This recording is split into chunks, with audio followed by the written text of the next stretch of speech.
Nobody asked me, but Sasha, I will answer your question about have I experienced this pleasure or this feeling of doing something with others that was so coherent that that you feel like a part of the whole.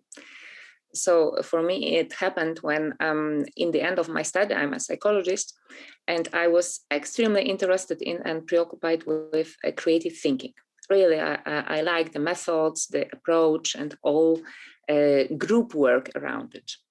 And I really remember this pleasure. It happens sometimes from time to time when I felt that, it was very difficult to tackle, even to touch, but it was something absolutely incredible happened to all of us.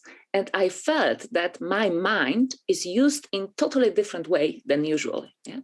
That as if it's not me who is thinking, but somehow I'm part of something what thinks. Yeah? So this is the kind of experience. Usually it had a lot to do with humor also, and kind of being not so close to reality, but really, really fully together. Yeah, so this is the experience I had in mind. And also I was a little bit preoccupied with all this jail and, and killing, and maybe that's the only way. But for sure, the aggressive instincts are somehow busy then. So maybe they are not used to another purposes in this situations. Okay, so how I want to approach our today's seminar. I thought that maybe I will share with you my experience of how I started to think more about the group than individual. So how this process happened to myself in my, let's say, professional development. Because these issues, in my language, I call it group as a whole thinking. It started with psychoanalyst Wilfred Bion, and his approach really learned me a lot, but not because of reading his writings, but because of learning by experience how it works. Yeah. So to do that, I need to come back a little bit to my background and how I used to work with people. There are two main issues I want to refer to. One is experiential learning and reflective space, something what Sasha referred to, like, this space when you start to reflect on your experience and how meaningful, how important it is. And then I want to say a few words about those who knows me know that I'll be talking about the containment and the meaning of containment in teacher role and in the learning process, because I think it is extremely important part of this process. So many of you knows that the big part of my experience is connected with adult education. So for more than 10 years, I'm involved in training for train the trainers programs, or preparing professionals to work with people in different modes. So I work with coaches, with facilitators. So many people who are there to work with groups more effectively. And my role quite often is to support them in being more aware of what and how they do, to achieve what they want to achieve. Yeah? So to provide the space for people to think, the space for people to learn. Yeah? And this is a quite challenging process. And I remember in the very beginning, my experience of working with group was very much focused on individuals. Yeah. So for example, sometimes I felt so anxious, when trying to start the program, the training, the classes, so anxious. And I felt, oh my goodness, so preoccupied with my anxiety. Yeah? And it was really ineffective. So I have to learn, how to calm down myself. Yeah? But also, whenever something difficult happened in the group, yeah, I also had to deal with that. And it was extremely demanding emotionally. So I remember myself after the whole day of working, like 8 hours or something, almost dying, yeah, like really. And I felt that I used all my energy, and it was, yeah, I really cared what I do. So I was passionate about it, but it was so it was full of costs. So the turning point in my experience was the experience called Group Relation Conference. Has any of you attended this kind of event, group relation? Okay. So this is a experiential environment, and it is a method created by Tavistock Institute of Human Relations. That's the institution in London, and they use the different psychoanalytical, but also concept delivered from systemic thinking, from open system approach. So the idea is to gather people, and these people create a virtual organization, let's say. So they just gather together and try to understand, organize in a very basic way. So there are 3 main dimensions that are important in this environment. So it's time, territory, and task. Yeah, so there are 3 T, and this is the whole structure that is given, and roles. Yeah, so there are roles, so there are participants, and there are consultants or staff, people who are there. And this is something what is, to the big extent, what Sasha called before silent treatment. Yeah? So you just sit with a group of people who are absolutely new to you in one room, and there is silence. Yeah? And the consultant is in the room. And it doesn't sound like, extremely interesting itself, but it is. Yeah? For me, it was really formating experience, because slowly I started to learn that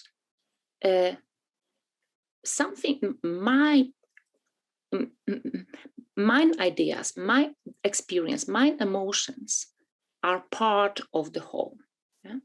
And I really had to learn slowly that the group may only know about itself if I use my authority and speak about it, because there is no other way for the group to know itself if not everybody speaks from own perspective. Yeah? And this knowing about the whole, it was emerging step by step when everybody and each in this group could speak from this very different perspective. It is one part. So I've learned a lot about using my own authority in the group. But then I've also learned that the emotional part of this experience is extremely important. Yeah? Usually, this is something what is suppressed and something what I have nothing to do with. Yeah, like for example, my anxiety when I am within the group, if I will be accepted, if I'll be invited, and also all these things are not really something what I want to have to do with. Okay, so coming back to my professional occupation at that time, I remember that after this experience, I really felt totally differently with the group. Because when I was taking up my trainer role, for example, I was much more aware of, much more curious what's happening on the group level. Yeah. So what this group does at the moment, how I can understand it. Yeah. And this change, it was something what totally changed my energy level, and also my curiosity appears there. Yeah? So no longer it was me suffering that something happens to you. Instead of that, I had the curiosity of what's going on in this group and what kind of environment these people created together with me, and how we can learn more about it together. It's quite difficult to refer to that as it is something internal, but for me it was a very important step in changing this perspective. So what the group of trainers finds as difficult when thinking about creating the learning environment for adults, it is really this move from the point that it is me, the trainer, who is teaching, transmitting knowledge to others, to the approach that the task is to create the environment that is safe enough and open enough for people to experiment with that. Yeah? So this is something what is quite challenging as a stress, as a point of interest. So this is something what okay, so another part I want to refer to has to do with the meaning of containing space and the containment itself in the learning relationship. One of my really dear friends who already died, Robert French, wrote a really lovely paper regarding that, and I looked it through preparing to this experience. And he named the different source of anxieties that happens in a learning situation. First of this is this one that is connected with competence, yeah? With feeling competent or incompetent, yeah? And who feels what. Yeah? So default mode could be thinking that, okay, teacher is someone who is competent and the learner is someone who is incompetent. Well, not necessarily. Yeah. So sometimes, as a teacher, one may feel, oh my goodness, am I prepared enough? Or, for example, do I know enough, to tell these people? Someone may afraid what kind of question, may appear. So there is a lot of anxiety in it. Yeah?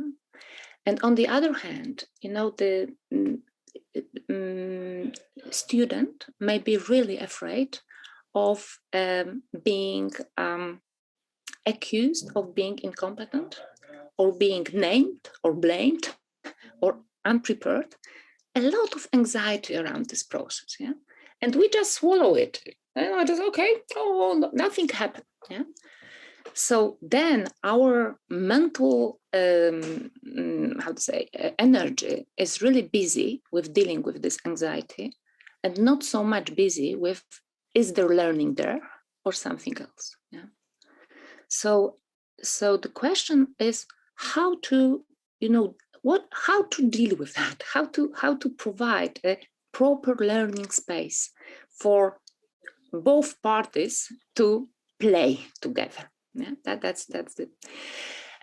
Another source of anxiety, according to Robert French, is the fear of losing control. Yeah. And I don't know how you guys, but when I think about the group of teenagers, 12 to 18th, I think, oh my goodness, no, oh my goodness. And I think that this risk of being challenged, of having really difficult situations, or even that you are saying something and someone is just, walking away, yeah, or fights, or, or whatever aggressive or I don't know, loving accidents, you know, within the group. I think it's quite a lot of challenges here, yeah? And how to stay calm, how to provide safe enough space for all these crazy things to happen. And I think it is about this collective body of people who create, you know, a space and are able to speak to each other and to have this reflective space to, how to say, to let thinking and understanding happen there. Yeah, and it means admiring and also realizing own vulnerability and not knowing and trying to create meaning out of experience. You know, so this is something what I see as extremely important. You know, because I think that keeping boundaries and being a containing object or containing system for this kind of energy, I think it is very challenging, and I really see it as a challenging and interesting issue. How to do that? How to provide it? And I think the way to provide it is to be together in very important certain way, yeah? Like a parental couple. Yeah, if you know the creative parental couple that is able to create this environment for a child to develop. Yeah. Okay, and the third of Robert French, anxiety in this, is it enough? No, give us more anxiety. We are now starting to realize all the things we were afraid of. Okay, so this third one is about transference. Yeah. What I know about my teacher or about others, you know, there is a lot of transfer. So my what this person become for me in my mind, who this person is for me now. Yeah. And you know, and how, for example, if I idealize my teacher, I don't know how you, but I remember, you know, maybe 2 or 3 who are idealized in my, maybe 4, who are idealized in my life. And you know, and this person needs to live with this kind of idea that this person is ideal. Yeah. And how about disappointment at some point? And how about, you know, this responsibility, you know, that you are a god for someone for a while, for example. And now we are talking about the positive transfers. How about other type of transfers? You know, I hate you, you know, because you are an authority figure. Yeah. And this is also something, you know, that here I can speak from my therapist experience, that transference is extremely important source of knowledge and of understanding the situation, but you need to realize it, first of all, and then take it into account. Yeah? You need to see, you know, what it means in this situation and in this environment. So for me, this issue of the containing structure, and if we talk about containing structure, usually you can say about 2 things. One is physical, yeah, and yes, it is Belgium, it is Bruges, it is a virtual environment, it is a building, it is walls, it is the classroom, you know, all these things matters, yeah. All people who are there matters in terms of containment. All the values that are there matters, yeah. And structure, yeah, who is who, what roles are in, what you can rely on. Yeah. So I think this is extremely important. It's physical to some extent. To some extent, it's not physical, but very solid, very well defined. So it's paternal. Yeah. And then maternal containment, which is transforming experience into something meaningful. Yeah. Like, you know, from this different, difficult, you know, the emotional, unclear things, you know, transforming into something what makes sense. Yeah. And how to do that with young people, you know, how to support them in this process, not to teach them, because I don't know, but how to support this transforming process, yeah? How to create environment where this transformation may happen.